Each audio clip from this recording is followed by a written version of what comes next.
Our Holy Gospel is from St. Matthew, the 18th chapter. Peter came and said to Jesus, "Lord, if another member of the church sins against me, how often should I forgive? As many as 7 times. Jesus said, "Not 7 times, but I tell you 77 times.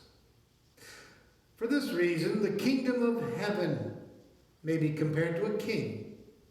He wished to settle accounts with his servants. When he began the reckoning, one who owed him 10,000 talents was brought to him.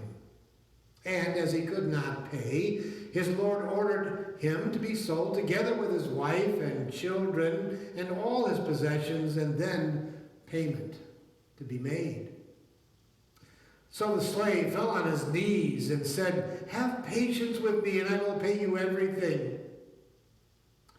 And out of pity or mercy for him, the Lord of that slave came out and forgave him his debt. But that same slave, as he went out, came upon one of his fellow slaves who owed him 100 denarii. Seizing him by the throat, he said, 'Pay what you owe.' Then his fellow slave fell down and pleaded with him, 'Have patience with me, and I will pay you what the debt is.' But he refused. Then he went and he threw him into prison until he could pay the debt.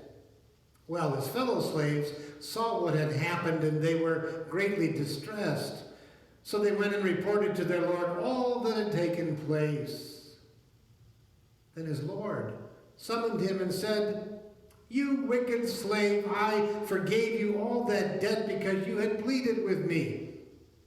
Should you not have had mercy on your fellow slave, as I had mercy on you?'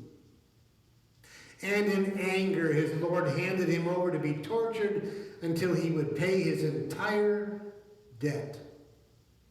So my heavenly Father will also do to every one of you, if you do not forgive your brother or sister from your heart." Here ends the reading of the Holy Gospel.